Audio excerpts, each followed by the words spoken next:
Y claro, a mí lo que más me llamó la atención de este apagón fue que siguiera funcionando la radio. Pensaba, le daba vuelta como a qué es el tiempo. El dolor de tu alma de estar separado de la unidad. Entonces, ese dolor te acompaña durante la vida y se presenta en tu ego te lo presenta ante la duda de qué va a pasar. Luego no habrá nada, luego me voy a disolver, luego habrá algo, soy parte de algo, pues... Si podría acabar el espacio, por así decirlo, cosas así que se escapan a nuestra mente en realidad. Claro, es que no hay pensamiento. Yo creo que hay que aceptar, ¿no? Que hay cosas que nuestra mente no puede aprender. Y entonces me desperté súbitamente, recordé el sueño y me puse a llorar. Porque dije, ostras, es que mi padre ha venido a verme. Que le dije, ¿tú percibes que hay alguna entidad o algo que esté cerca de mí? Pues nada, pues buenas a todos, holísticos y holísticas. Estamos aquí en un nuevo podcast con Toño. La verdad, encantado de tenerte por aquí. Un placer. Y nada, de decirte que te agradezco mucho que hayas venido. Que bueno, sobre todo es porque eres muy amigo de Chan, que cuando ya hayamos subido este podcast, pues el de Chan también estará, que por ahora no está, pero bueno, esto es cuántico atemporal, así que... Estamos ahí en dimensiones diferentes a las de los oyentes.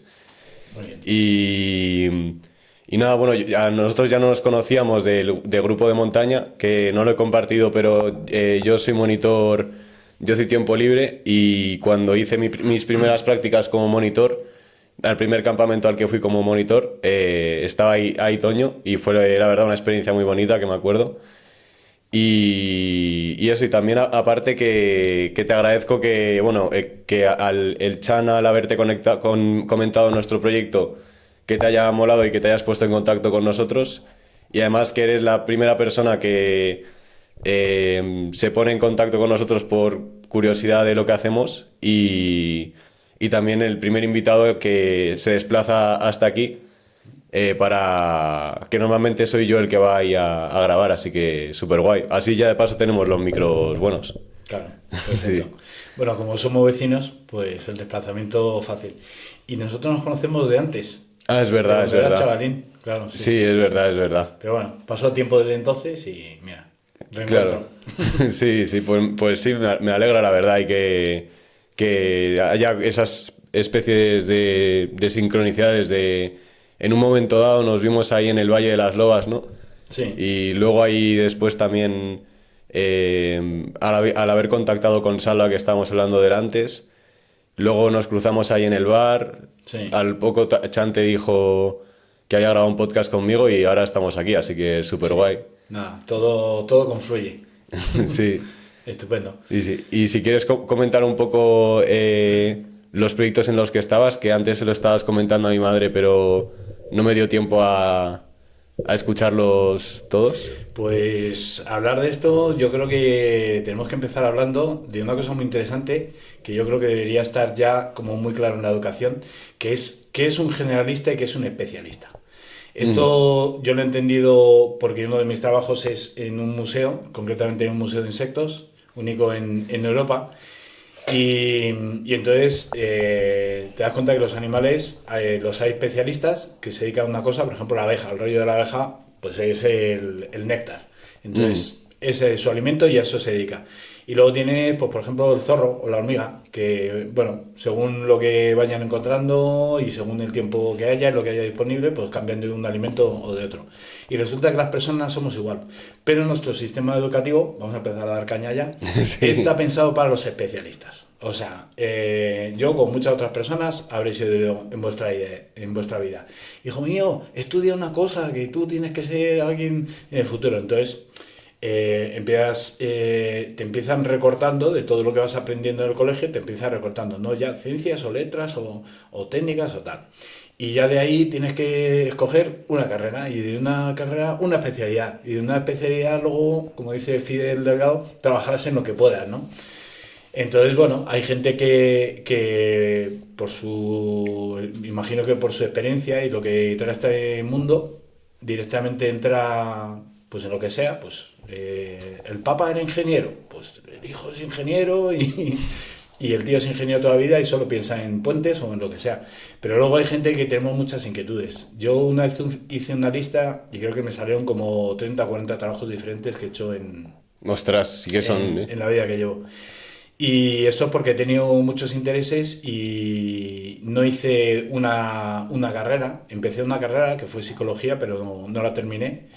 Y, y entonces, pues bueno, un poco porque vas buscando tu lugar en el mundo y luego también porque vas aprendiendo de todo, pues al final he terminado siendo un generalista de libro. Entonces ahora mismo tengo 3 trabajos que cada uno de ellos por separado no me ocupa mucho tiempo, entonces puedo hacerlo.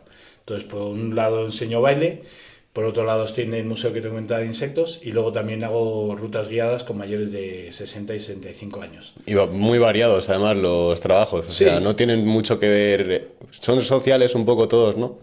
todos, sí, sí, Pero... todos tienen que ver con la comunicación, que estoy mm, viendo que es lo que nos trae aquí, ¿no? La sí. comunicación. Sí, sí, a mí me gusta mucho la comunicación. Y bueno, hablando de lo del diseño humano de antes, a mí me...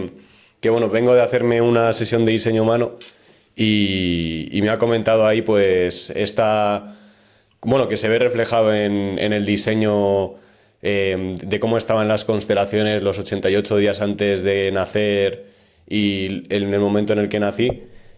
Pues muchas cosas como que me gusta explorar, investigar y también divulgar, compartir. Que bueno, intuyo que a ti también, Sí, también te sí. interesa eso, porque además se nota ahí que tienes un mogollón de información y de reflexión, que eso mola, la verdad.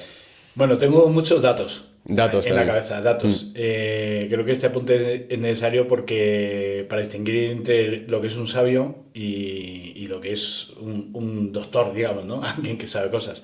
Entonces yo sé muchas cosas porque tengo, creo que bastante buena memoria y he explorado en la vida. Eso no quiere decir que tenga sabiduría, porque al final la sabiduría imagino que es el conocimiento que realmente trasciende, te lleva a algo importante. Respecto a esto de las... Yo creo que los llaman paraciencias, ¿no? Las ciencias como no oficiales, que hay Sí, para tantísimas. científicas, ¿no? Pues me gusta O mucho... pseudociencias también, Sí, ¿no? sí. Me gusta mucho la astrología porque, primero porque es muy divertida, y es muy divertida cuando ves que coinciden tantas cosas.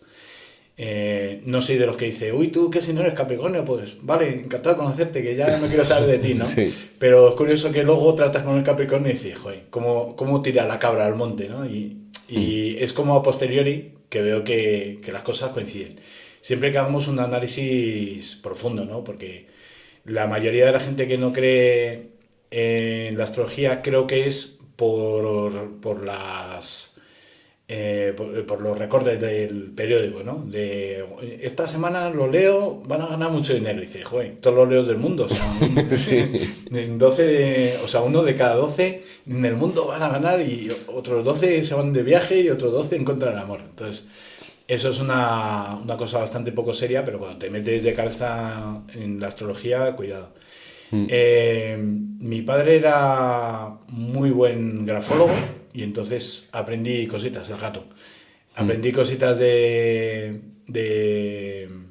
esta apariencia, también muy interesante. Grafólogo. Grafología. ¿Y qué Bueno, es la la grafología? grafología es la disciplina que estudia cómo se refleja el carácter o la personalidad Ah, en la letra. ostras, súper Entonces, interesante. O sea, lo he sí. escuchado, pero nunca he sabido de un grafólogo. O sea, solo había escuchado que se podían saber cosas. Esta es una de las más aceptadas. De hecho, sé que hay algunas universidades que tienen esa, en psicología creo que es, y casi seguro en criminología, tienen esa materia para estudiar porque de hecho existen peritos grafólogos.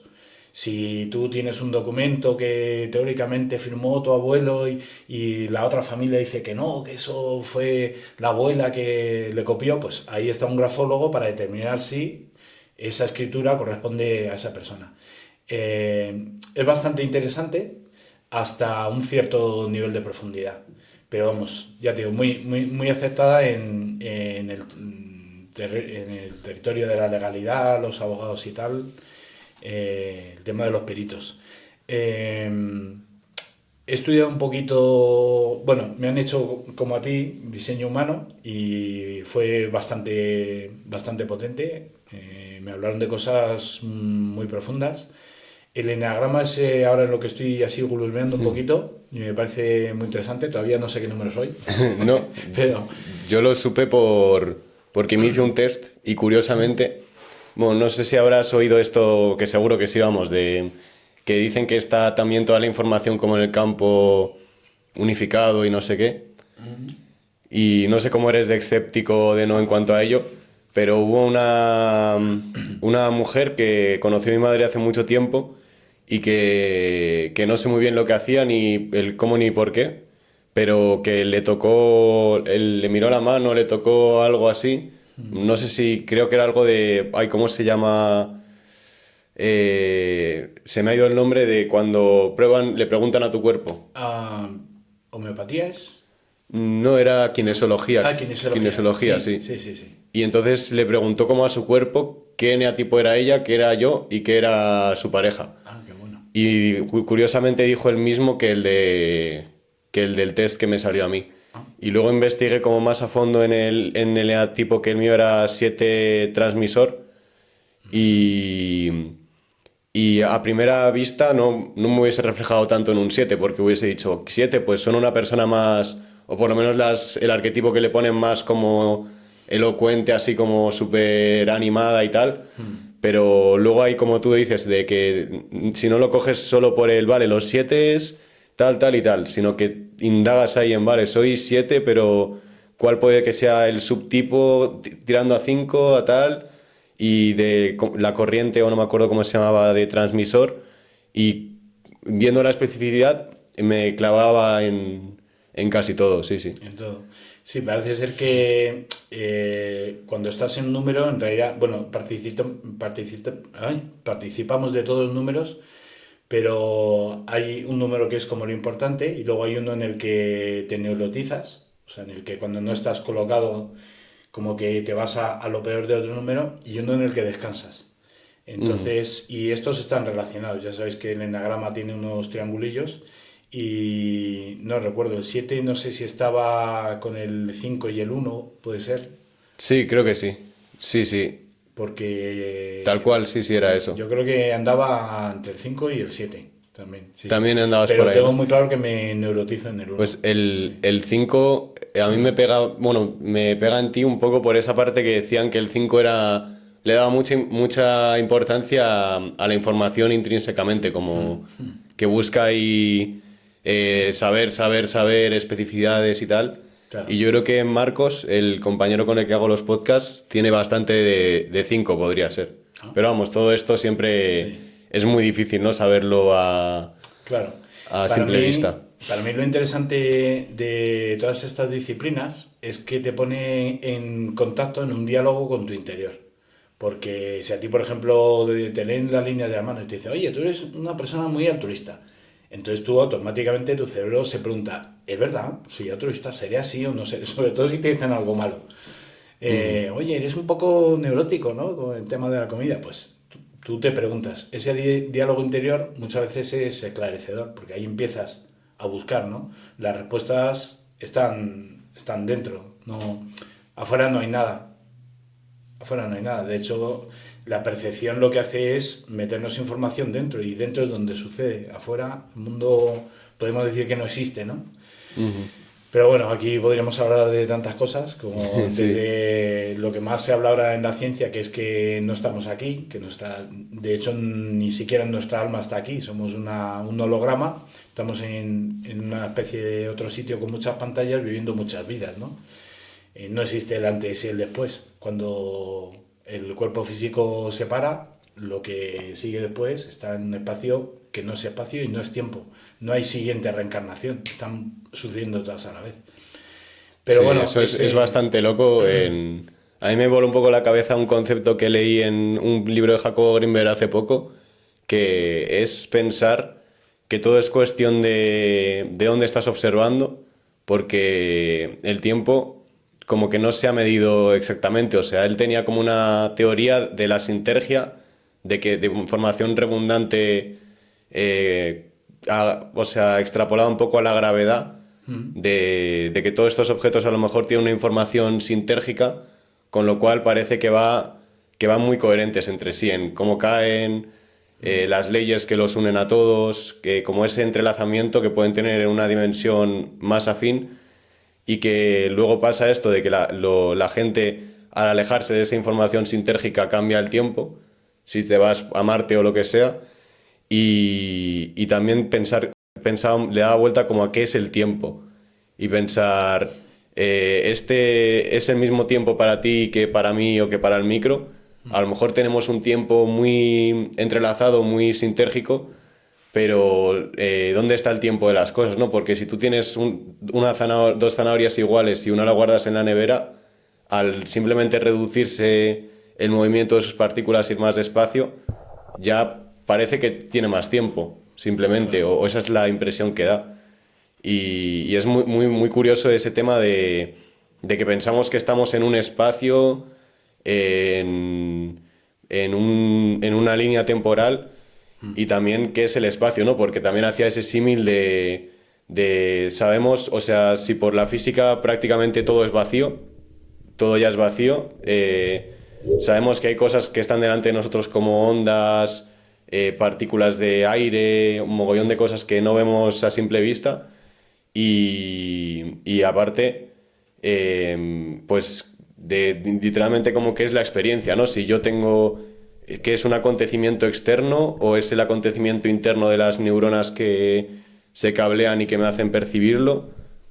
A nivel de experiencia es como que son las dos a la vez. Entonces, ¿qué es la realidad, no? O sea, es tan loco lo que podría llegar a ser que hay tantas posibilidades, pero sí vimos como en esa perspectiva de verlo más intuitivo, por así decirlo, para nosotros o por el paradigma social en el que nos hemos criado, ¿no? Claro, la Es muy raro. pregunta del qué es en la que la ciencia se centraliza, ¿no? Saber qué es lo que hay, qué vivimos. Y aquí vamos un poco a la pregunta más allá, ¿no? Vale, sabemos el qué, pero el para qué es importante, ¿no? Y el cómo estamos viviendo. Entonces, ahí es donde ese trabajo de buscar solo el para qué te puede dejar vacío. El aferrarte solo a la ciencia, vale, sí, ya sé que hay neutrones, electrones, células, que todo está vacío, que todo se produce, que todo es vibración, pero todo esto para qué, o sea, ¿qué hago yo con toda esta información? Y ahí es donde quizá socialmente ahora estamos más perdidos, Mm, porque esa respuesta antes nos la daba muy rápido, muy sencilla y muy comedida las religiones. Ahora pues no es que haya una crisis de religiones, hay una crisis espiritual. O sea, la gente no tiene, ha rechazado, por lo menos en este país, yo veo un rechazo bastante fuerte hacia la iglesia, confundiéndola con la espiritualidad. Entonces, está muy bien que opines que es una especie de administración o de asociación o de empresa, incluso puedes decir, que te está comiendo el coco, que te maneja con el miedo, pero si no te lo crees, está muy bien no seguirles, pero haz otra cosa, no te quedes en, pues entonces yo no creo en nada, ¿no? Me da bastante gracia cuando la gente dice, es que yo no soy espiritual. mm, Digo, a ver, espiritual eres porque espíritu tienes. Otra cosa es que no seas consciente de tu espiritualidad. Que afortunadamente parece ser que cada vez hay más gente consciente de su espiritualidad y entonces pues va buscando un poquito. mm. También es verdad que el cerebro tiende bastante a buscar la panacea, ¿no? Es muy curioso porque es muy potente, es una máquina muy potente, pero también tiende a trabajar lo menos posible. Por eso tenemos tantísimos sesgos, ¿no? Te cruzas una persona por la calle y, uy, mira este cómo ha vestido, no sé qué. Entonces ya no tienes que hacer el esfuerzo de profundizar en qué tipo de persona es porque ya la has clasificado. La has puesto la etiqueta, ya está relajado. Y esto nos pasa mucho, ¿no? También con la comunicación, que un poco hablamos, que etiquetamos y entonces ya no hace falta argumentar, ¿no? Porque tú, como eres un creacionista o lo que sea, un fascista, da igual. cualquier cosa, pues ya está, ya no tengo que argumentar contigo, porque ya te he etiquetado y tú dices las cosas porque eres así, no porque tengas un argumento fiable, ¿no?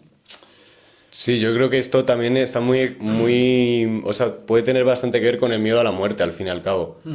Porque de alguna forma es como, bueno, miedo a la muerte o al cambio, ¿no? De que nos da miedo salir de nuestra zona de confort, de que si nos ponen en la tesitura de que haya de repente, bueno, de que cambien las cosas mogollón a todos los niveles, da yuyu. Yo, por ejemplo, lo pensé en el tema del apagón, de qué pasaría si nos quedamos 40 días sin luz o algo así. Ostras, pues todas las series que me veo para despejar la mente o todas las distracciones del móvil y tal no generarían un cambio tan grande que da repelús, ¿no? El eso. Entonces yo creo que también etiquetar a la gente es como que nos ayuda a no salir de lo cotidiano y no abrazar como o aferrarnos a lo que a lo que no cambie, ¿no? A lo que no cambia en nosotros. Y yo creo que eso le puede pasar a mucha gente de tanto de repelús como a la visión de salir de una religión, como repelús a las religiones, porque tanto te puede dar miedo como decir, ¿y si no hay nada, no? ¿Y si no existe en absoluto nada y cuando morimos se apaga la conciencia y tal, y prefieres ni pensarlo y pensar que sí que hay algo? ¿O te da hasta miedo de decir, y si hay algo?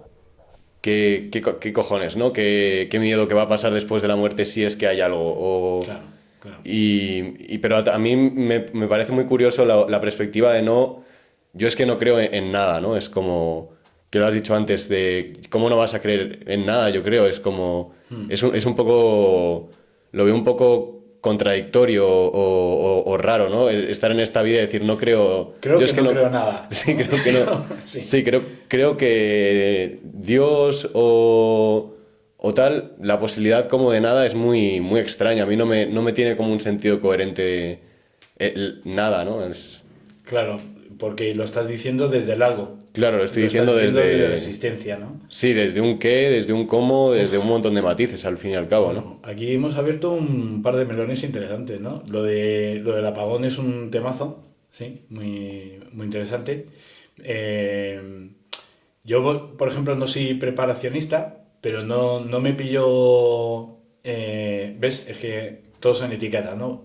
Los preppers, ¿no? Los preparacionistas. Pero ya había hecho, precisamente con Chan, ya habíamos hecho este ejercicio como juego de, oye tío, si vinieran los zombies, ¿qué necesitaríamos? Entonces, Claro. como que mentalmente te haces ya el plan de guerra y a quién quieres tener en tu equipo, lo que tienes que tener preparado. Y claro, a mí lo que más me llamó la atención de este apagón fue que siguiera funcionando la radio. Porque yo en este escenario que ya había imaginado, yo dije, yo no podría saber hasta dónde se ha perdido la luz, porque nadie me podría avisar, ¿no? Pero de repente existía la radio y todo el mundo nos enteramos casi instantáneamente de que esto era a nivel mundial. Muy interesante. Pero claro, el otro melón que has abierto, el tema de la muerte, es un tema tabú y, por favor, dejar de no pensar en la muerte. Pensar en la muerte, entre otras cosas, porque os va a pasar a todos, ¿eh? Yo no soy profeta, Sí. pero os va a pasar a todos. O sea, empezar a pensar ya en la muerte. El memento mori, sí. Sí, sí, sí. No lo tengáis como tabú.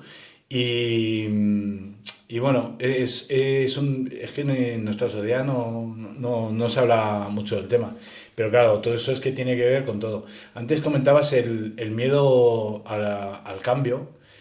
Yo creo que más que el miedo al cambio, o sea, sí tenemos miedo al cambio, pero es por lo que simboliza, que es lo desconocido.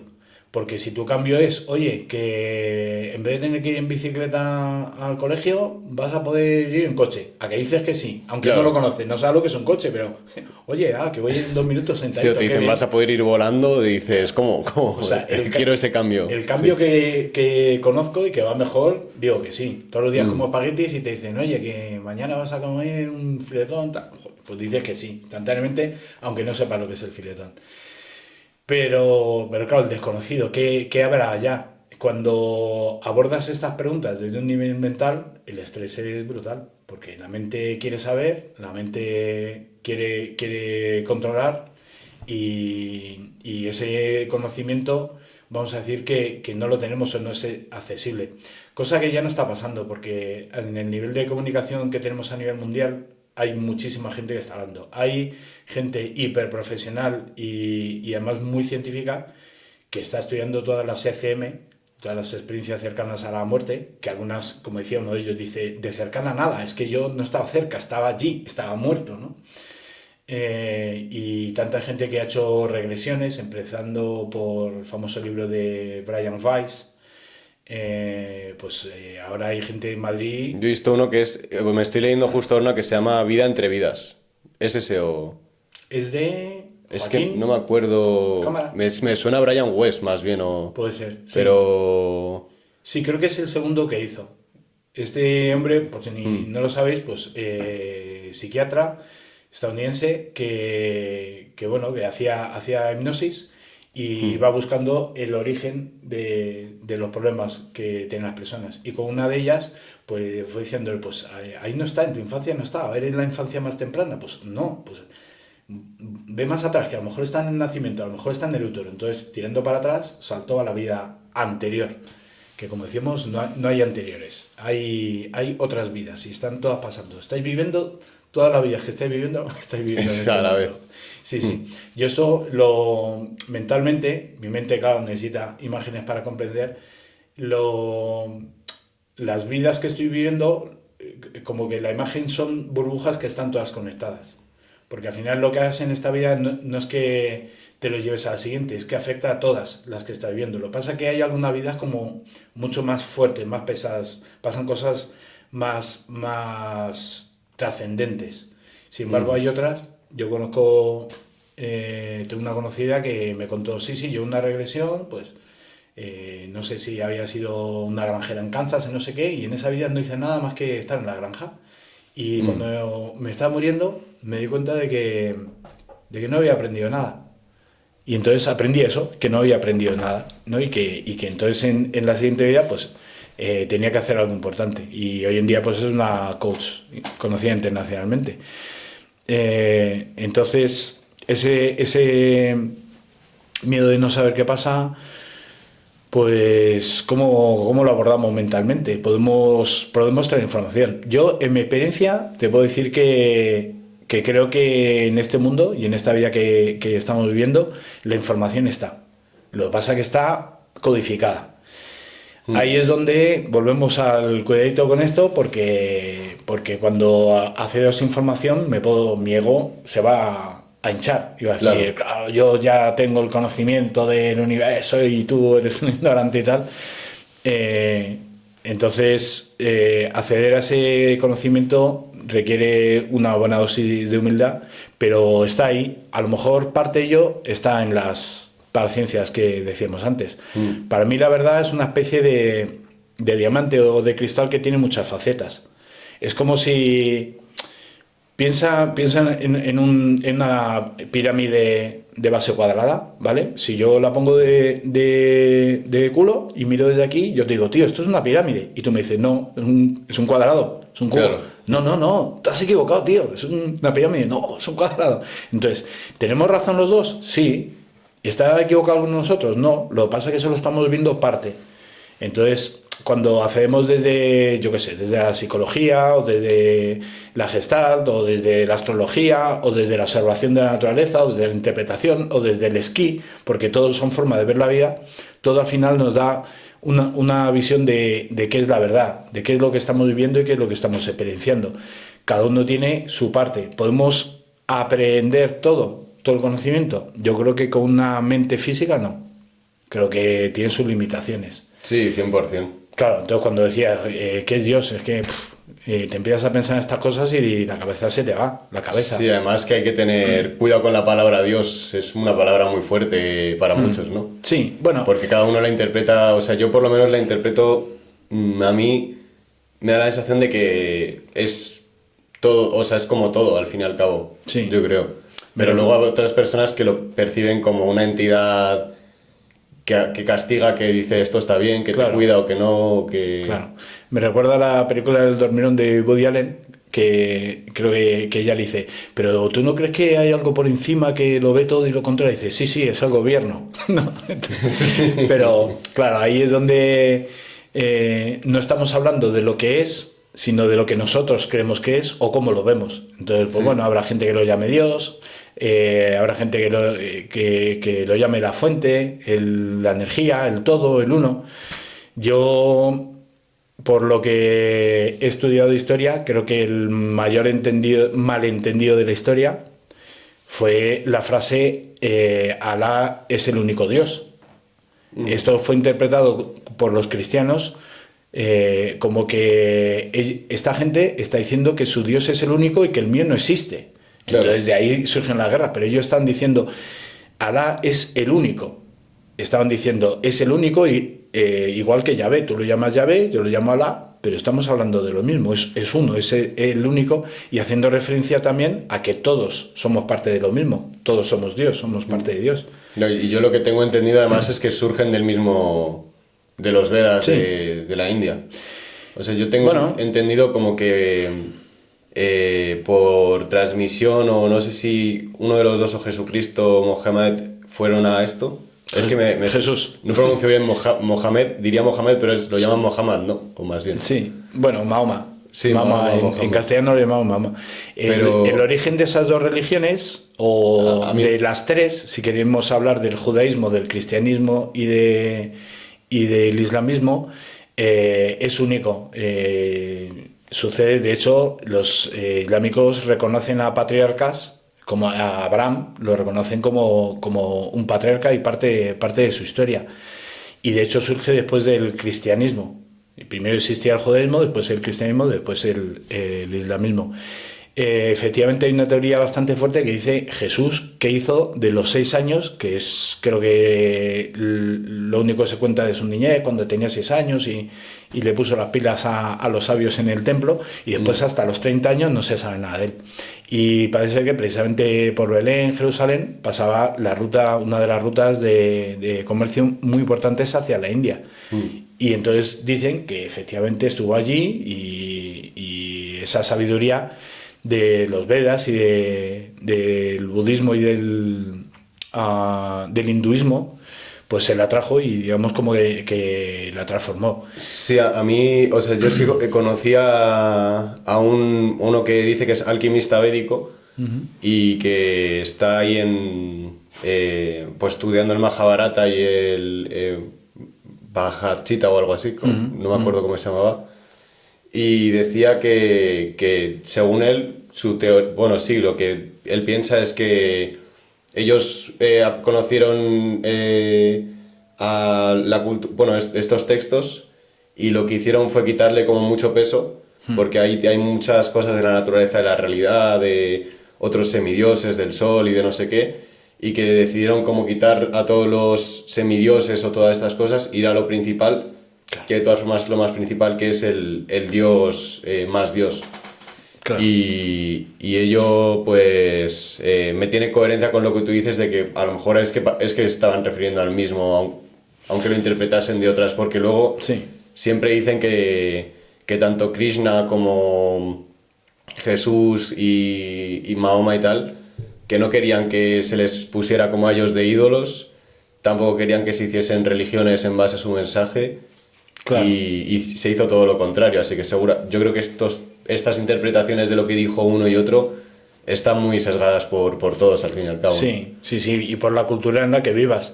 Si el ejemplo es, si yo me cruzo con un japonés y pasa un perro y yo le digo, oye, esto es un perro, y él te dice, no, esto es un inu, ¿no? Yo lo llamo inu. Entonces yo digo, no, es un perro. Entonces claro, cuando yo creo que estoy hablando de algo diferente porque lo nombro diferente, entonces surge el malentendido y el conflicto, pero al final estamos hablando de lo mismo.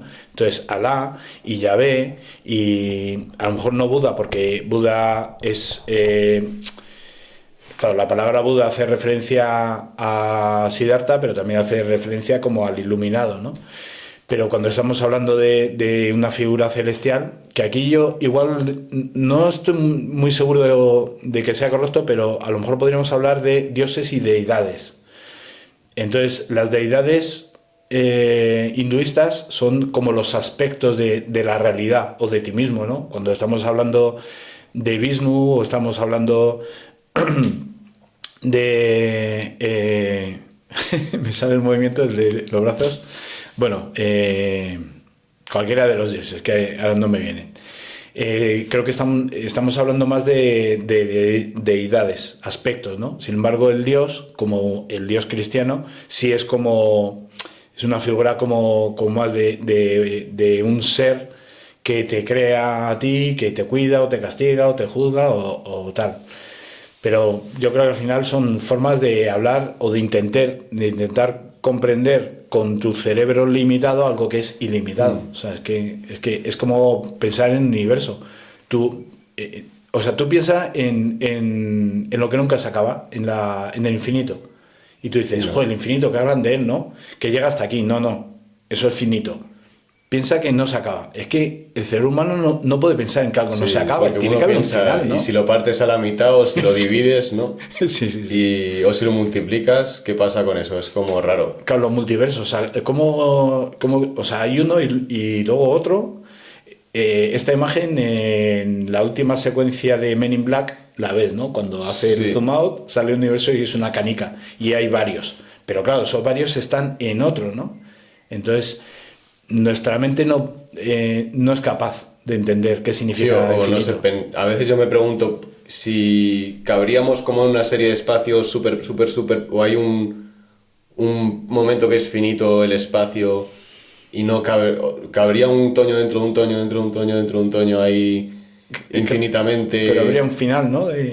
O si fueran todos iguales de grandes. No, igual es muchísimo más pequeño dentro de una célula tuya viviendo en otra tierra o algo así, pero dentro de esa tierra que está en eso más pequeño hubiese otra y si podría acabar el espacio, por así decirlo, cosas así que se escapan a nuestra mente en realidad. Claro. Es que no hay el pensamiento. Yo creo que hay que aceptar, ¿no? Que hay cosas que nuestra mente no puede aprender. Entonces es como el final del tiempo, que se acabe el tiempo. O sea, el final del tiempo, vi en un reportaje muy interesante de cómo evolucionaría el espacio conocido, que ya sabemos, todo el mundo habla de, ¿no? El sol crecerá y devorará la Tierra y tal. Pues el final del tiempo es cuando deje de haber movimiento. O sea, cuando ya no suceda nada, cuando no haya nada que se mueva. Cuando toda la masa que hay ya no sea energía, sea solo masa, partículas que no se mueven. Esto es muy loco, pero habría un final del tiempo, ¿no? También habría... No sé, es como raro, ¿no? Porque si no se mueve algo, ¿por qué va a matarse como el... Bueno, o sí, o como decía Jacobo Greenberg de esto de si es una percepción simplemente el tiempo y lo que hay son como cambios en el espacio y ya está. Claro, si no hay cambio, pero es raro de pensarlo igualmente. Claro, yo creo que tiene que ver, consideramos el tiempo a partir del movimiento. Cuando algo va de un sitio a otro, pues porque si tú estás parado mirando, hay una sensación de tiempo interna, pero no una sensación de tiempo en lo externo. Pero al final es una sensación, porque sabemos que dentro de esa cosa inmóvil hay movimiento. Claro, que luego miras la hora y ha avanzado el reloj. Claro. Sí, entonces, bueno, es muy loco. Esto, hay gente que se dedica... Yo conocí a alguien que era filósofo y se dedicaba solo a pensar sobre el tiempo. O sea, esa era su área de trabajo. Hostias, duro, me resultaría solo pensar sobre el tiempo. Entonces yo creo que hay que aceptar que está más allá de nuestra comprensión, ¿no? Es que no... La mente no da para tanto. Claro, uno piensa, porque hay una teoría física que es como si hubiese infinitos Big Bangs. O sea, en el sentido de que siempre, pum, vuelve, pum... Claro, la teoría del universo pulsante. Sí, que no tiene no ha tenido ni un principio ni un fin. Claro. Y piensas eso y dices, ¿cómo? Claro. O a mí me tiene sentido, que tampoco podría decir si es verdad o no, que haya como un algo que fuese como... que crease otra cosa, porque si no a esa propiedad del universo pulsante la podría llamar hasta Dios para mí, porque es como Esto de Men in Black, de un universo que han creado a unos, Sí. luego otros que han creado a esos, otros que han creado a estos otros, al final es un poco como... Pero en algún momento ha tenido que haber una primera base, Claro. yo pienso, pero Claro. a lo mejor es tan extraño el universo que no hay ni una primera base ni un último, pero ¿cómo puede ser eso? Entonces, ¿de dónde ha partido el primero, no? Claro, ¿de dónde y cuándo lo hizo? ¿Y cuándo? Sí. Pero claro, no hay cuándo. Entonces, en este momento de la conversación, lo que puede pasar en alguno de los que estén viendo el vídeo es que empieza a angustiarse, ¿no? De, joder, pero entonces no puedo saber nada. O sea, Sí. sí puedo saber masa por velocidad, puedo saber cositas de este mundo, pero hay información a la que no puedo acceder. Sí, no puedes acceder racionalmente, pero puedes experimentarla. Que ese es el gran regalo de la vida, ¿no? Y además que no hace falta saber todo, no hace falta. Como dice la ley de Murphy, no puedes tenerlo todo porque no tienes dónde meterlo, ¿no? Entonces, creo que la experiencia es muy importante y ahí es donde esa energía interior, o llámalo alma o espíritu o como quieras llamarlo, es la que está experimentando a través de nuestro cuerpo. Porque no somos seres humanos, o sea, no somos seres físicos que tenemos un alma, es al revés, somos almas que estamos viviendo una experiencia física. Estamos experimentando, entonces se trata de eso, se trata de experimentar. Y la gente que antes hablamos que canaliza o que te toca o tal, si queréis llamarlo medios, pues sí, también hay medium. Medium es el que está en medio, ¿no? Es el que conecta una cosa con otra, es un canal que al final recoge energía y la brinda. Yo conozco gente así y he vivido experiencias así. Sí, te suena a Sedna de que está en Alicante. Sí. Es brutal esa... Claro. Sí. Entonces al final es por experiencia, no es que diga, yo me voy a conectar logrando una temperatura de 37,5 grados, una saturación de tal. No, o sea, no hay una racionalización para acceder a esa información, sino que es un estado de conciencia ampliado en el cual tú puedes recibir información. Y la información te va a llevar con una experiencia que se llama verdad absoluta, ¿vale? Certeza absoluta. Certeza, claro, porque verdad sería demasiado ostentoso, ¿no? Como que yo tengo la verdad, pero sí puedes tener una certeza. Puedes tener la certeza de que algo es así. Y yo he tenido estas sensaciones en la vida, no soy un canalizador ni nada de este tipo, pero sí he tenido, y sobre cosas muy concretas, como por ejemplo todo el tema del COVID, del que no quisiera hablar aquí, creo que no es el momento, pero cosas como esto o tipos de gobiernos o personas, con personas me pasa mucho, tengo certezas. Y esa certeza es una experiencia que tiene, hay gente que lo explica muy bien porque lo primero es una experiencia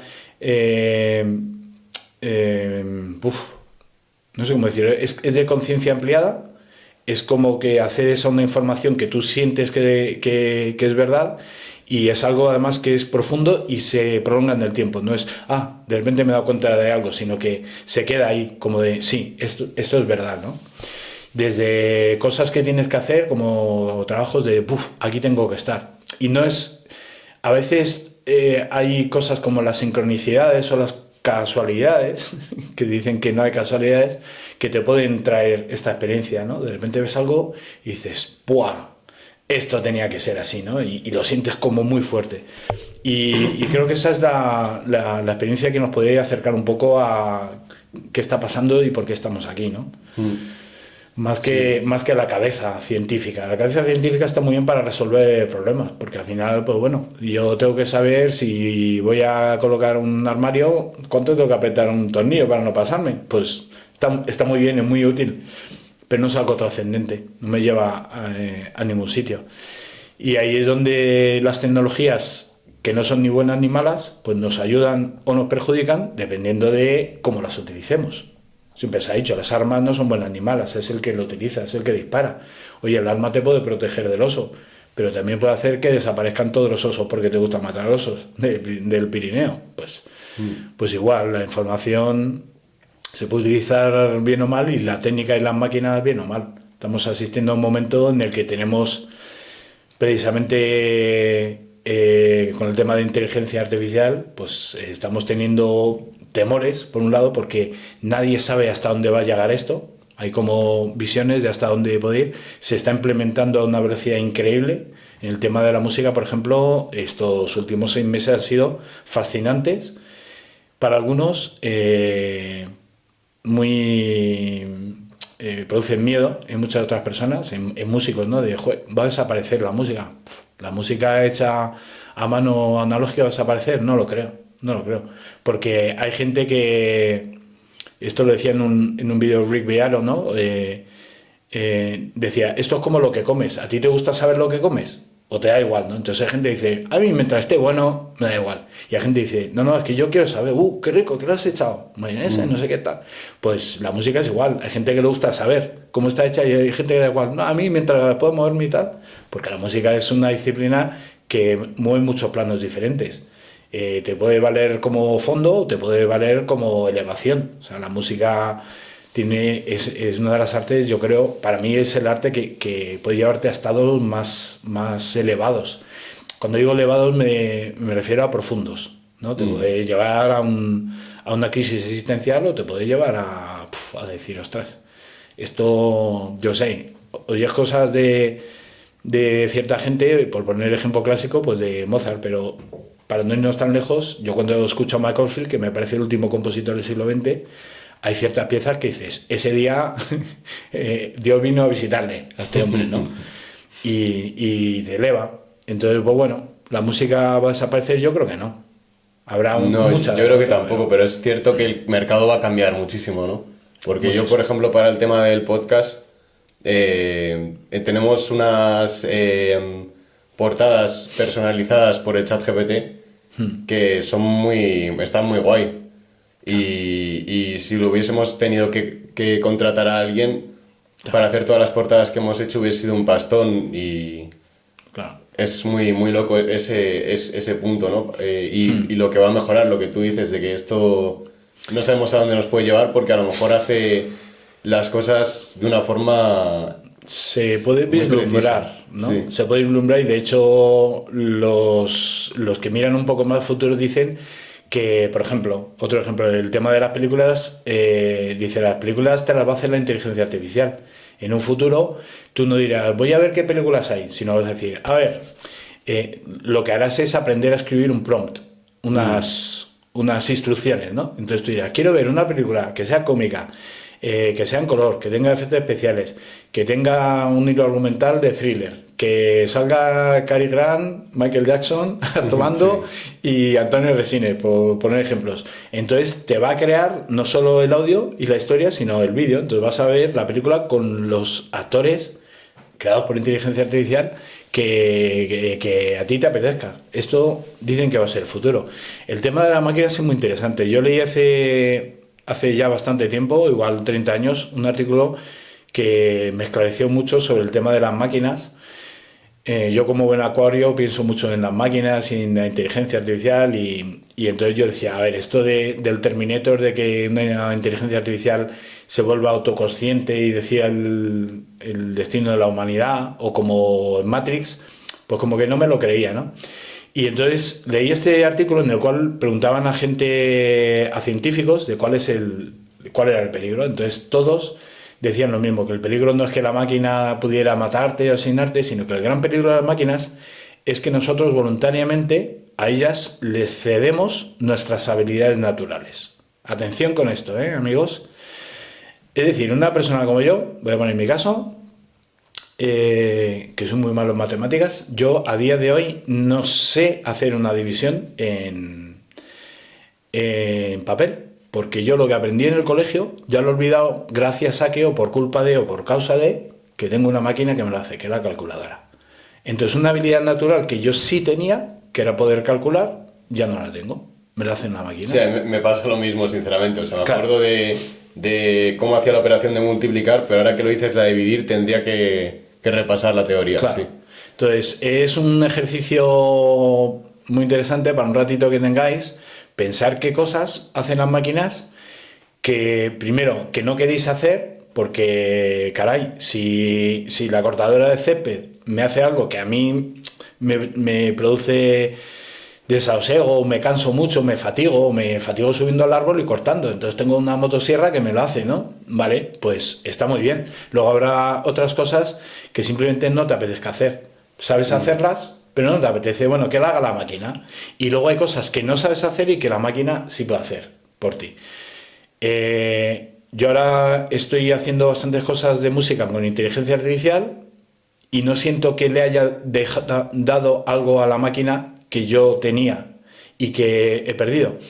Me explico, yo toda la vida he intentado hacer música, he tocado la batería y otros instrumentos, pero no he sido un gran creador de canciones, he hecho muy poquitas cosas. Con la inteligencia artificial ahora estoy jugando no a ser músico, sino a ser productor. Es decir, yo tengo la idea, sé lo que quiero, sé cómo lo quiero, conozco los instrumentos, tengo bases musicales, entonces sé qué pedirle. Y el resultado es más o menos lo que yo quería. Es un poco como lo que hacía Alan Parsons y Eric Woolson, ¿no? Con el Alan Parsons Project. Y ellos no eran, sobre todo Alan Parsons, que si no lo conocéis, pues me imagino que Pink Floyd sí los conocéis. Y uno de los discos más influyente de la historia es Dark Side of the Moon. Pues el técnico, el ingeniero de sonido que está detrás de eso es Alan Parsons. Esta gente hizo un grupo de Alan Parsons Project que en realidad eran solo ellos dos, era un proyecto en el que ellos escribían las canciones y contrataban a gente para que tocara y cantara. Entonces yo es lo que estoy haciendo ahora. ¿Por qué? Porque eso nunca he podido hacerlo. Entonces no siento que la máquina me esté quitando algo. Pero si yo le pido que me genere un texto, cosa que no he hecho todavía, un GPT, que me haga una poesía para luego ofrecérsela a alguien, ahí sí que estoy dejando de hacer algo que sí que sé que puedo hacer. Las canciones que yo hago, yo las escribo la letra. Y para mí esto es una regla. Primero, decir que es inteligencia artificial y segundo, escribir yo la letra. Porque eso sí puedo hacerlo. No necesito una máquina, ni quiero que me lo haga una máquina. ¿Vale? Pero yo también, bueno, veo como que también es en la perspectiva y el desde dónde lo hacemos un poco.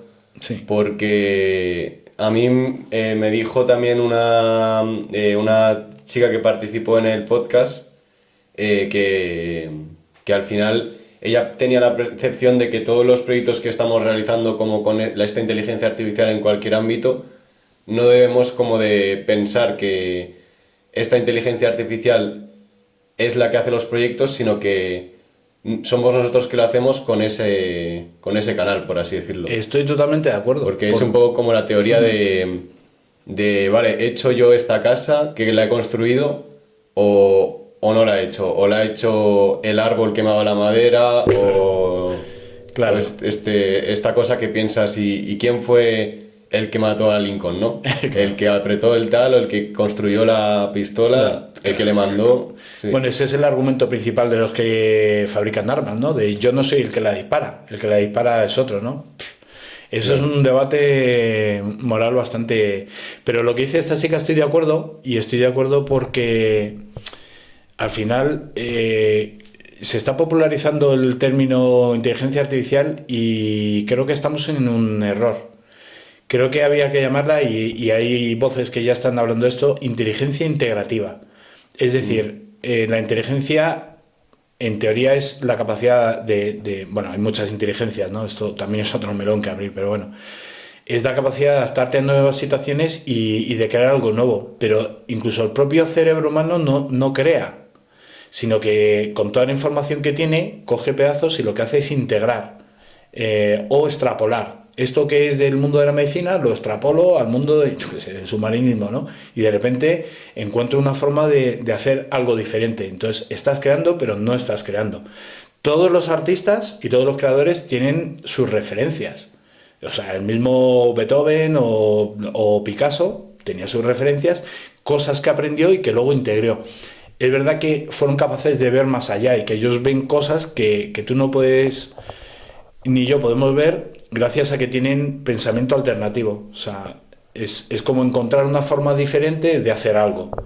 Y esto parece ser que bueno, los que son superdotados, genios o gente brillante pueden resolver problemas, digamos, que la persona, que la gran mayoría no puede, gracias al pensamiento alternativo. ¿Qué es lo que hace una inteligencia artificial? Vamos a llamarla inteligencia artificial integrativa. Lo mismo, es una máquina que lo que hace, a diferencia de nuestros ordenadores personales, es mover una cantidad de datos ingente en muy poco tiempo. Entonces puede escoger de toda esa información lo que quiera. Oye, escríbeme algo al estilo de Góngora. Pues el tío va a tener todos los textos de Góngora, va a extraer de ahí lo que quiera y te va a dar un resultado. Es lo que hace. Entonces, esto de integrar en las personas tiene una palabra muy clara, que es inspiración. Estoy inspirado, de repente me han venido cosas, pero cosas que yo ya tenía, no es algo que está en el éter y que te llega. ¿Y por qué le llegó a Da Vinci y a mí no me llegó? ¿Porque tenía una antena? Pues no, pues porque Da Vinci había leído mucho, es verdad que tenía obviamente una mente especial y entonces integró todo lo que él ya había vivido. Por eso normalmente los actos creativos se dan en edades avanzadas y cuando pensamos en un sabio pensamos en alguien que ya ha tenido una experiencia de vida y que ha podido integrar muchas cosas. Entonces, ¿buena o mala la inteligencia? Pues justo lo que dices tú, ¿no? Y lo que decía esta chica, es que depende de lo que hagas con ella, de cómo lo hagas, y el peligro, y es lo que debemos saber es que le estamos dando capacidades que son innatas en nosotros. La generación vuestra os comunicáis de una forma muy diferente a la nuestra. No sé si es mejor o peor. Obviamente, si hay un blackout, os va a costar, porque nosotros estamos acostumbrados a parar a alguien en la calle y, oye, a la calle Alcalá, ¿cómo llego? ¿No? Tenemos el plano mental de Madrid. Los taxistas, lo decían el otro día, cuando el apagón, el taxista de toda la vida sabía circular y sabía cómo llegar a Leganitos o donde fuera. El que solo utiliza GPS no sabía, porque no tiene un plano mental de cómo es Madrid y cómo se puede mover de una calle a otra, claro. Así que yo ahora, cuando venía para acá, en lugar de utilizar el GPS, lo que he hecho es mirar dónde estaba la calle y mirar el plano, y entonces me he hecho mi trayectoria mental, claro, porque yo no quiero perder mi capacidad de orientación. Así que es buena. Hay que compatibilizarlo, ¿no? Es como mirar un poco ahí, buscar el coste de oportunidad de tampoco ponerte a lo mejor a buscar el café en un árbol, molerlo tal, pero sí que cosas que te dices, y si estoy acostumbrado a tener a todos los amigos en el ordenador, a hacer todos los pedidos desde mi casa y nunca coger el coche o el transporte público si no tengo para ir a comprar algo por ahí o ese tipo de cosas, ¿qué pasa si te quitan esta tecnología? Que te quedas en pañales y tienes que aprender a sociabilizar, a orientarte en el mundo exterior desde cero. Claro. Sí. Me vienen a la cabeza frases de dos sabios, uno de ellos Pablo Coelho. Me encanta el libro del alquimista, es el único que me he leído suyo, pero mola mogollón. Muy grande. Pues te pasaré alguno, tengo unos cuantos de él. Pues él decía que nunca hemos tenido estos medios para comunicarnos, estos medios telemáticos, pero que nada puede sustituir a la sonrisa humana, o sea, la experiencia de la sonrisa. Y otro sabio, yo considero que es un sabio, y era mi padre, y no lo comparo con Coelho, aunque también escribía, pero decía que nunca hemos tenido tantos medios para reunirnos y para contactar, pero en cambio nos hemos sentido tan solos, ¿no? Y bueno, es una reflexión que no valdrá para todo el mundo, pero igual alguien se siente reflejado de, joder, puedo utilizar el Mythic o ¿cómo se llama este? El de los corazones para buscar pareja, bueno, sí, Tinder, ¿no? el Tinder o el Facebook o el tal, pero al final me siento solo, ¿no? Y hay gente que busca compulsivamente esos contactos virtuales porque no tiene contactos reales. Sí, pero sí que es curioso como esa perspectiva de el momento histórico en el que estamos, de que al final, pues a lo mejor tienes, no sé, conoces a mogollón de familiares porque conoces a los que viven en no sé dónde, les ves en Facebook, en tal, y tienes amigos tanto virtuales como la ciudad de Madrid, que tiene mogollón de gente, que puedes conocer a alguien mañana en Madrid y volver a tu casa en coche, al día siguiente ir a ver y como que, bueno, vemos a mazo de gente en la tele y todo, y yo me imagino es más en la Edad Media, que a lo mejor vivías en un pueblo de 100 personas y la vez que veías a más gente era pues gente que pasaba por ahí vendiendo cosas o ir a la ciudad que te pillaba a 5 días andando y ahí una vez al año veías a otras personas. Y sí que yo por lo menos me imagino a esas personas en esa circunstancia menos solas en el alma, por así decirlo. No sé por qué, es como una intuición de que digo, no sé, al final abrir tanto mundo, ¿no? O constantemente y estar en tanto mundo es como que te quita un poco de la rutina a lo mejor, ¿no? No sé, es extraño, tampoco podría decirlo porque no me veo ahí, pero me imagino más a esas personas como no pensando tantas expectativas ni en el futuro, ni en el pasado, ni todo lo que pueda pasar, sino en el día a día y con sus hermanos o lo que sea, yendo a cazar, luego a bañarse al río, luego volver y dormir, y no volver y verte un podcast de eclécticos o de cualquier movida ahí y leer, no sé, es complicado pensarlo, ¿no? Pero puede pasar de todo, ¿no? Que alguien se sienta solo ahí y que alguien se sienta acompañado aquí también, ¿no? Claro. Dicen los especialistas que hay bueno, los que estudian el cerebro y tal, que hay un número limitado de amistades que puedes manejar, ¿no? Hay como el círculo cercano, no sé si era como de 5 personas, que son con los que te ves todas las semanas, tal. Luego hay un círculo más amplio de gente que ves de vez en cuando, pero hay como un número limitado, porque al final tu tiempo también es limitado y puedes dedicar a cada persona un tiempo limitado. Entonces, decir, yo es que tengo 1500 amigos en Facebook, es que amigos, o sea, tienes 1500 conexiones. Conexiones que a lo mejor fueron hechas y que no se han alimentado. Y las plantas, amigo, cuando no las regas se mueren. Yo eso sí lo tengo claro. Es verdad que hay amistades que son tan fuertes que pasan los años, y pueden pasar 20 años y te reencuentras y, joder, parece que estuviste con el día de ayer, porque lo que has vivido es muy intenso, pero tiene que haber habido una conexión previa, ¿no? Y ahí, bueno, ya te digo que estoy contigo, que en algunas cosas nos beneficia y otras que no. Y de repente yo tengo familia en extranjero y, joder, de repente digo, ostras, puedo asistir a la fiesta de cumpleaños de mi primo que está en Alemania o yo que sé dónde. Sí, aunque sea en Murcia ya es una barbaridad. Claro, sí, Aunque sea una boda en Murcia, sí, ya o sea, tenemos la herramienta del coche que es una locura, sí, que nos ponemos ahí en un día, o sea, sí, sí, sí, nos plantamos ahí en un día, sí, sí. más o menos. Así que, bueno, pues qué cosa, ¿no? Sí, la verdad hemos hablado ahí, y eso que habíamos pensado que podíamos hablar de otras bastantes cosas como, bueno, movimientos de hoy en día y también de la argumentación y la contraargumentación, ¿no? Claro, el argumentar a la hora de comunicarnos con otras personas. Hemos tenido un previo de un té, ¿no? Sí. Y ahí pues hablamos de cómo a la hora de comunicarnos, cuando hay opiniones enfrentadas, yo, desde mi experiencia, lo que estoy observando es que últimamente no se argumenta tanto en conversaciones en las que haya posiciones encontradas, sino que se etiqueta, se señala, ¿no? Entonces, si yo pienso, yo qué sé, ¿qué te voy a decir? Por poner un ejemplo tonto, que los de Estados Unidos del Norte en la guerra de secesión tenían razón porque no sé qué tal y cual, y entonces si yo expongo un argumento, lo lógico sería que tú me dijeras no, porque y entonces me das unas razones. Pero si tú abordas esa conversación diciendo no, es que tú eres un capitalista, ¿qué tal? Y entonces me pones la etiqueta, lo primero estamos desviando la atención y lo segundo no estás argumentando.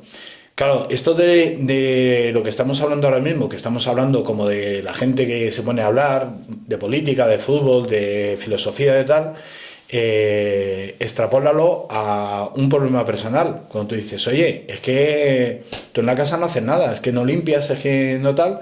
Claro, si mi contraargumentación, en lugar de ser, joder, pues es verdad, o es que no tengo tiempo, o es que quedamos que tú lo hacías, todo eso son argumentos. Si en lugar de eso digo, no, es que tú tienes una obsesión por la limpieza porque tú tienes un TOC. Toma, entonces ya te he puesto la etiqueta y tú ahora ya no puedes contraargumentar contra mis argumentos, sino que tienes que contraargumentar contra la etiqueta que te acaban de poner y el juicio Cuidado con el tema del juicio. Ya te he hecho un juicio, es que tú tienes un TOC. Entonces tú dices, no, yo no tengo un TOC porque yo... Y entonces empiezas a argumentar contra una acusación personal en lugar de contra lo que se está hablando. Y esto cada vez lo veo más, se vio muy claramente con los hechos de 2020, cuando había, digamos, el bloque de los tragacionistas, lo llamaban, y el de los negacionistas. O sea, unos decían que no, es que tú crees esto porque tú te tragas todo lo que te dicen y te dicen que hay un virus y te lo crees. Y los otros decían, es que tú vas en contra de todo lo establecido y tal. Entonces, no se argumentaban, no decían, oye, mira, es que una PCR hecha no sé cuántos mil ciclos, tal. O sea, no vi tanto ese argumento como el argumento personal, ¿no? Sí, yo tampoco. Era más como hasta buscar el miedo de, uy, que no se vacunan, no piensan en la sociedad, van en contra de todos. Claro. O, uy, que se vacunan, no sé. Sí. Se van a morir, le van a salir tubercáncer y no sé qué. Claro, el tema del juicio a la hora de comunicarnos es un temazo, que es otra cosa que yo creo, no sé si todo el mundo tiene claro lo que es un juicio y lo que no es un juicio, pero muy fácilmente lo definiríamos como juicio es lo que no se puede mostrar universalmente. Es decir, si yo te digo, venga, vámonos al cine, cabronazo. Entonces, claro, si tú dices, oye, me has insultado, eso es un juicio. Porque es algo que tú consideras insulto, pero yo no lo considero insulto. Entonces juzgamos constantemente. Claro, es un juicio. ¿No? El Coco lo hace mucho. Sí. Porque también sería juzgar hasta el hecho de vale, me lo dice porque le caigo bien, tal, ¿no? Claro, sí, efectivamente. Sí. Pero si tú ahí dijeras, si tu respuesta fuera, oye, me has llamado cabronazo, eso no es un juicio, eso es un hecho. Porque todo el mundo que haya oído la conversación puede decir, sí, efectivamente le llamado cabronazo. Ya el cómo se lo haya llamado y, como dices tú, y con qué intención, ya entra dentro del juicio. Entonces, ahí en una comunicación no violenta sería, oye, pero ¿me has llamado cabronazo bien o has querido hacerme daño? Y entonces ya te aclaro, pues sí, es algo cariñoso y yo a toda mi gente se lo digo. Entonces, ese tipo de conversación, que es una conversación no violenta, si quieres hablamos de esto, que es muy interesante, hace que las cosas se aclaren. Ahí es donde, volviendo un poquito atrás, un pasito atrás, considero desde mi punto de vista que WhatsApp, Telegram y todos estos medios son muy peligrosos. Porque en una comunicación no solo está lo que digo, está el cómo lo digo, está mi tono de voz, lo que llaman la comunicación no verbal, que no sé si es como el 70% del mensaje que llega. Eso yo en un ¿cómo estás? No lo sé, porque ¿cómo estás? Como el chiste, ¿no? Que dice uno, oye, ¿cómo estás? Y dice, pues anda, que tú. Claro, ahí estamos viendo yo creo que todos los hemos vivido, ¿no? Sí. Los típicos malentendidos de, joder, me ha dicho que estaba a las 12 o así, y a las 12 o así eran 6 horas después, y estoy aquí esperando. Entonces, la comunicación no violenta es una forma de resolver conflictos, es una herramienta muy interesante que tiene varias fases. Y es cuando hay un desencuentro, primero tienes que nombrar los hechos y no haber juicios. Oye, es que tú me has llamado cabronazo. Eso es un hecho. Decir me has insultado es un juicio. Después tienes que expresar lo que te hace sentir. Es que tú me has llamado cabronazo, estamos de acuerdo, sí. Y a mí eso me hace sentir infravalorado, no sé qué, porque mi padre me lo llamaba y me trata. Después tienes que decir qué es lo que necesitas, expresar qué necesitas. Yo necesito en una conversación sentirme valorado y tranquilo. Y después lo que pides. Por lo que te pido que, aunque sea cariñosamente, no vuelvas a llamarme cabronazo. Estos serían... lo vamos a repasar porque creo que es muy importante. Primero, expresar o poner, digamos, en la mesa los hechos que se han producido.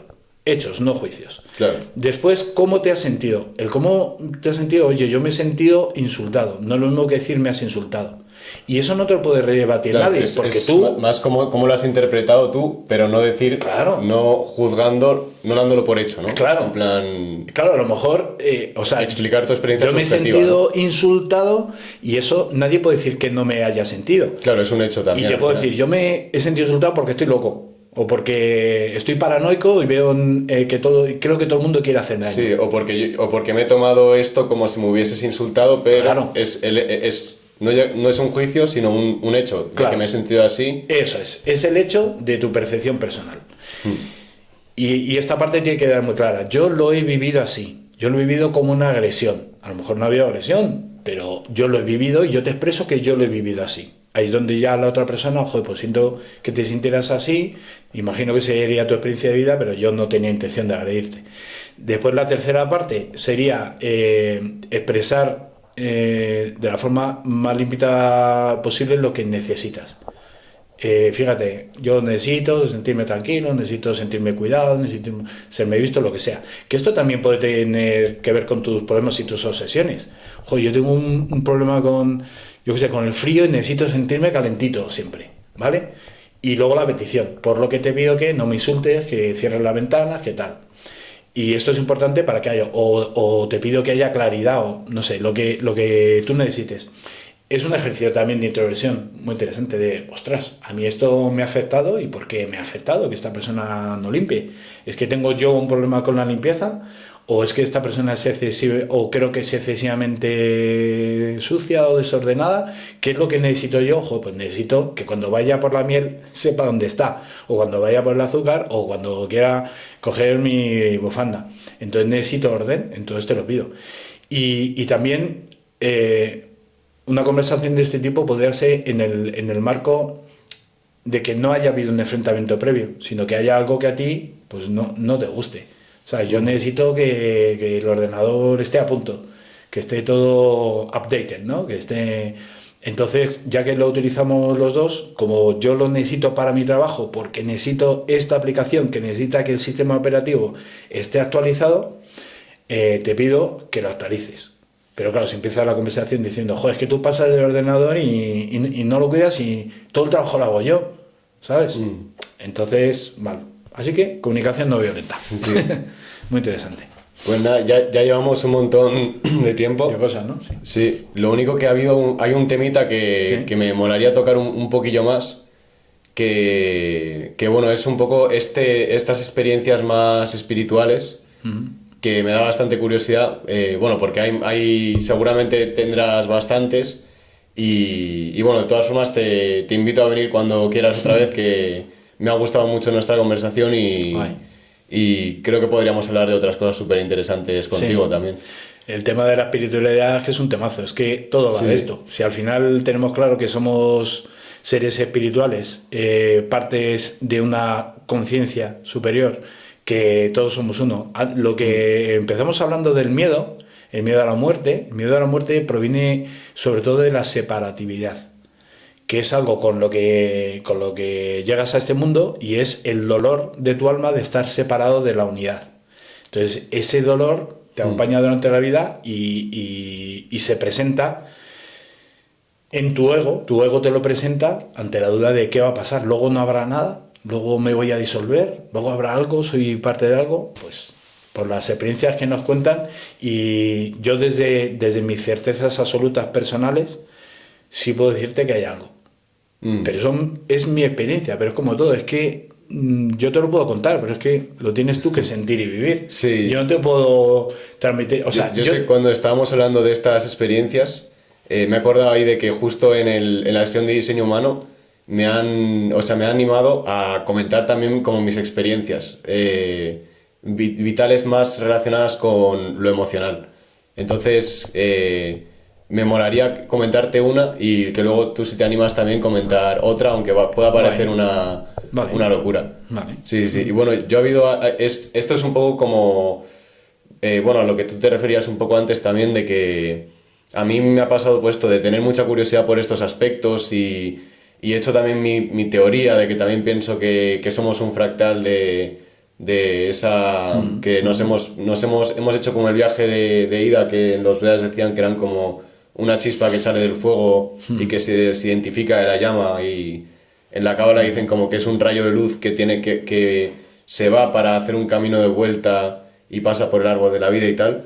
Pero al fin y al cabo todo ese conocimiento de pensar que estamos como en una matrix holográfica en la que hay una serie de esfinges o de dragones que nos hacen tener esa percepción de estar separados, y que estamos constantemente redescubriendo a nuestro yo real, por así decirlo. Es algo en lo que creo, pero al fin y al cabo también uno se para y dice, vale, ¿qué es lo tangible, no? Yo he estado leyendo estos libros, he estado reflexionando, he tenido conversaciones, pero ¿qué coño sé de verdad, no?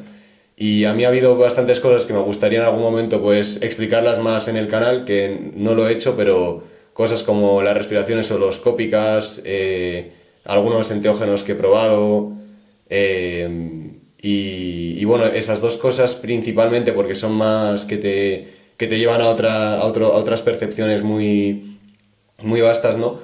Y bueno, el MDMA también lo he probado y también sucede un poco como que ves esa cosa de unidad, pero hubo una bastante fuerte que fue que yo fui a un retiro de estas respiraciones holoscópicas y cuando yo las estaba haciendo había un chico que estaba aprendiendo Reiki y me dijo, oye, no sé si tú has tenido esta percepción, pero a mí me ha dado la sensación de que tu abuelo te acompañaba en esta sesión. Y yo le dije, pues yo no lo he visto así. Me dijo como, bueno, tío, déjalo que al final te lo pregunto porque estoy como tanteando yo también a ver qué es lo que prueba y error, ¿no? Pero luego al tiempo hice también una limpieza astral. No sé si te suena Miriam, que vive en Cercedilla, que hace cosas de cábala, hace cosas muy interesantes. Pues me hizo una limpieza astral con péndulo hebreo, que tenía ahí como unas letras que tenía una resonancia específica para limpiar de parásitos astrales. Y al terminar la sesión hubo una serie que eso también lo querría comentar como experiencia, porque fue como que en un momento yo estaba tumbado y ya estaba haciendo sus cosas con el péndulo y en un momento noté una liberación increíble, aquí literalmente. Claro. En otro momento me adormecí y escuché como unas cosas así, sentía que había otras presencias aparte de ella y hasta cuando me desperté le pregunté, oye, me da la sensación como de que había otra persona o he escuchado esto, no sé si has tocado las maracas o algo así, y me dijo que para nada, que cada uno percibía esas cosas como tal, y no solo fue como que la serie de cosas que me decía, pues he llegado al chakra del corazón y ha habido una liberación increíble, como que todas las cosas tuviesen sentido como me las contaba, sino que al final me dijo que había como una serie de entidades que me había quitado y otra serie de entidades que ya había percibido que habían aparecido, y una era en concreto pues el alma de mi abuelo y por parte materna, ahí me especificó. Y luego al tiempo surgió bueno, la oportunidad y el interés de hacer una sesión con Senda y me empezó a decir pues cosas que me tenían mucho sentido, que estaban pasando en mi vida y razones y tal, pero le quise hacer la pregunta trampa, que le dije, ¿tú percibes que hay alguna entidad o algo que esté cerca de mí? Y me dijo, muertos no percibo a nadie, pero percibo bueno, dijo el alma de un aldante que te está guiando para cosillas y el alma de tu abuelo por parte materna, otra vez me especificó. Y ya me dio como un razonamiento del por qué y luego al tiempo, bueno, he vuelto hace poco a hacer una sesión con Senda, me lo ha como recordado, pero también fue muy loco que hice otra sesión con Miriam, la de la cábala, en la cual estábamos como viendo cosas de árbol de la vida. Y bueno, en mi vida también he experimentado sincronicidades que también me parecen muy curiosas, que también me molaría compartir. Y ahí surgió una sincronicidad curiosa que me estaba explicando como los senderos por numerología que yo tenía que pasar, en los que me iban a ayudar, en los que no. Y había uno que ponía 577. Y luego se puso a hacer el cálculo, puso 76 y luego 7 y le dije, ¿no era 77?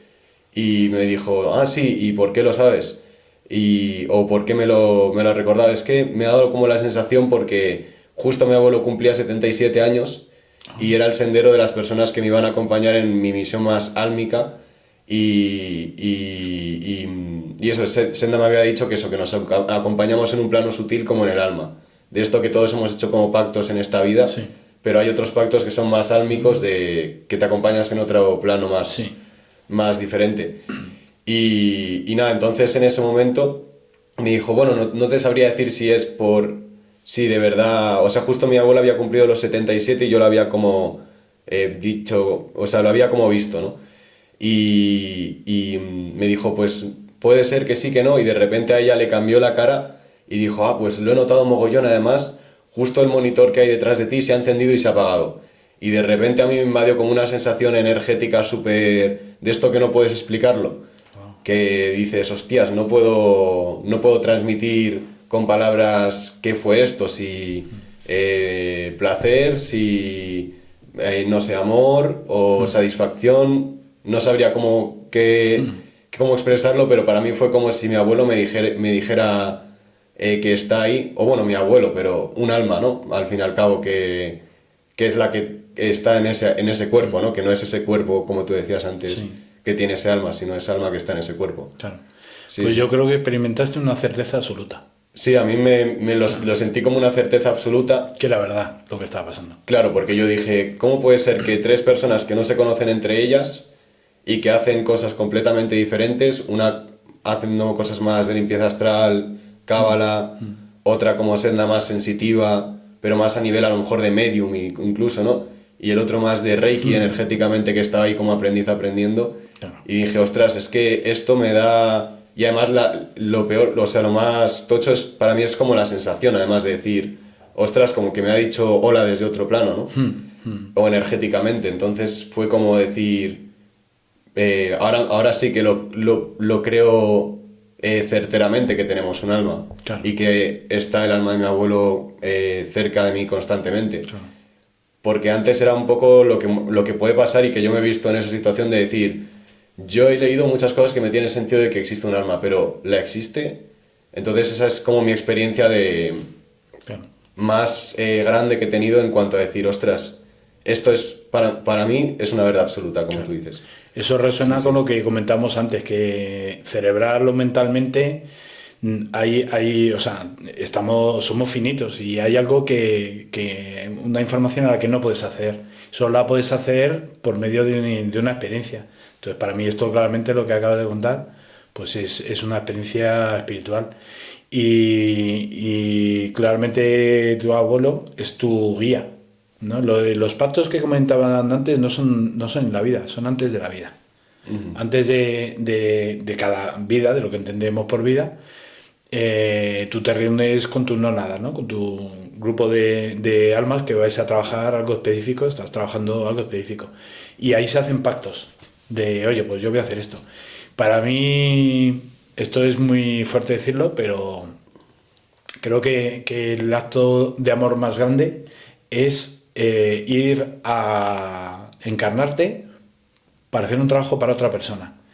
Y que el trabajo que tengas que hacer sea el de malo. Atiende a esto. Es decir, la persona que te va a hacer la vida imposible, la que te va a hacer duro. Pero eso es un acto de amor, porque lo que hace es darte la oportunidad de que tú puedas expresar lo que eres. ¿Y qué eres? Eres amor. Somos amor. Cuando llegamos al mundo, tú mira los ojos de un niño, es que es amor puro. Luego vamos creándole el ego y se va él creando su ego con todas las experiencias y la educación y todo esto. Entonces, el proceso de vida es desprogramar todo eso para volver al origen y poder expresar lo que somos. Aquí se dice muchas veces que estamos para aprender. Es que ya lo sabemos todo. O sea, nosotros está el amor, estamos todo. No venimos a hacer nada, no venimos a tener nada, venimos a ser. ¿A ser qué? Lo que ya somos, el amor. Lo que pasa es que, claro, el juego se trata de, te voy a poner esta máscara y a ver quién hay debajo. A ver, Sí. a ver quién eres tú.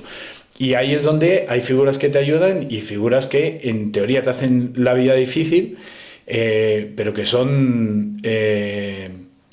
cuidado con esto, porque aquí no estoy diciendo que tengamos que tolerar actos malvados. Claro, nos enseñan a no hacerlo. Aquí el Hitler vino a ayudarnos a todos. No, bueno, Sí. es verdad que hubo un cambio social que la sociedad dijo, esto no puede volver a pasar. Nos ha durado muy poquito, porque estamos viendo en la actualidad cosas parecidas, pero bueno. Pero en este punto me gustaría, cuento un cuento rapidísimo nuevamente, que se lo oí a Neil Donald Walsh, el que escribió Conversaciones con Dios. Cuenta que hay dos almas, imaginaos, ¿no? El cuentito, ¿no? Dos almas que están en el más allá, y entonces dicen, no, oye, a mí me gustaría experimentar el amor verdadero. Dice, vale, pues mira, ¿sabes qué vamos a hacer? Que vamos a ir a la Tierra. ¿vale? Vamos a ir a la Tierra, nos vamos a reencarnar, vamos a vivir nuestra vida, vamos a crecer y en un momento dado nos vamos a volver a encontrar. Y cuando nos encontremos, yo te voy a hacer algo cruel, algo realmente cruel. Y tú tendrás que recordar quién soy yo. Telita, ¿eh? Esto es muy fuerte, porque esto implica, amigos, que revisa tu vida y revisa a tu peor enemigo, porque ese está para decirte, para hacerte una pregunta. Para mí el karma no es esto que sale en los vídeos de, ay, mira, se portó mal y le atropelló un coche, karma. No, el karma no es un castigo, no es un resultado, es una oportunidad, para mí, ¿vale? Y es la oportunidad de mostrar quién eres. ¿Qué es lo que pasa? Que cuando en lugar de quedarte en el amor, te quedas en el odio, en el resentimiento y tal, la vida te dice, no pasa nada, no has podido mostrarlo, no importa, que te voy a dar otra oportunidad. Y te vuelve a aparecer los mismos patrones de parejas, yo que sé, violentas o jefes que no te dejan vivir. Hay como figuras que nos pasan constantemente, ¿no? En la vida. Y la vida es así, de generosa, te vuelve a dar la oportunidad. Pues venga, pues otra vez, no pasa nada, otra vez. Así hasta que te salga o hasta que te mueras, ¿no? Porque también existe el botón de pánico en esta vida de yo con esto no puedo. Ya lo sé. Y yo con esto no puedo y tengo que cerrar. Y bueno, como me pediste un poquito una experiencia, mis experiencias no han sido muy locas, pero yo todos los días tengo experiencias espirituales y soy consciente de ellas. Y tú también, y vosotros también. ¿Y cuáles son? Los sueños. Sueño es la forma más fácil de acceder. Es verdad que hay sueños que los crea más el cerebro, porque, bueno, de sueños hay muchos tipos, los hay simbólicos, los hay de premoniciones, los hay reactivos. Obviamente, si yo por primera vez me voy a patinar, y que esto me pasó, me acuerdo que pasé toda la noche patinando y llegué a romper las sábanas y todo. Pero hay sueños que son conexiones. Entonces yo el año pasado tuve una operación, no era de vida a muerte, pero bueno, había que corregir ahí unas hernias y estaba preocupado por el resultado, por lo que iba a pasar, y unos días antes pues tuve un sueño en el que vino, o sea, a mí me operaban y entonces os cuento el sueño, ¿vale? Tal y como yo viví. Yo estaba ya ahí, bueno, no era una operación esa, era una dentista, y entonces resulta que el dentista era mi padre, que ya falleció hace muchos años, y entonces yo lo vi más luminoso y guapo que nunca, y me dijo, tranquilo, que te opero yo y va a ir todo bien. Y entonces me desperté súbitamente, recordé el sueño y me puse a llorar. Claro, porque yo dije, ostras, es que mi padre ha venido a verme. La operación salió muy bien y después de la operación, un tiempo después, volví a tener un sueño en el que dijo, pues nada, yo ya me vuelvo a lo mío, y como que ascendió, ¿sabes? Y ya no... Hace poco soñé con él, pero bueno. Entonces fue una experiencia, yo en sueños he tenido experiencias súper fuertes, de cosas de, ostras, esto es así, y es tan fuerte que te despiertas y la sientes. Entonces, bueno, esta es la primera invitación, ¿no? A que la gente seáis consciente de lo que soñáis, porque es la forma más fácil de conectar con tu alma, ¿no? Y apuntar los sueños es muy bueno. Apuntar los sueños es muy bueno, sí, porque... Pero los que son de conexión no se te olvidan, y permanecen días y días, ¿sabes? Como si hubieras tenido una experiencia fuerte de, ostras, he conocido a mi prima que no la conocía, que es algo que se te queda ahí como 2 semanas, ¿no? Como de, ¡uy, qué experiencia! Pues yo tuve una experiencia que la cuento súper rápida, sí, que también fue muy loca, que para mí, o sea, al final estaba en el sofá de mi casa, que volvía de esto que había dormido muy poco y tal, me tumbé así en el sofá y de repente entré como en estado de parálisis del sueño y empecé como a mirar así y tal. Y dije, ostras, pues ya había tenido alguna parálisis del sueño, digo, no me puedo levantar. A mí no me pasa de esto de ver a cosas por ahí ni nada cuando las tengo, pero de repente entró mi hermanastro a casa y me cogió del brazo y puso el pie en mi pecho. Y entonces como que yo dije, cabrón, no sé qué, tal, no le podía decir nada, como que estaba ya adormilado. Y no sabía por qué y de repente...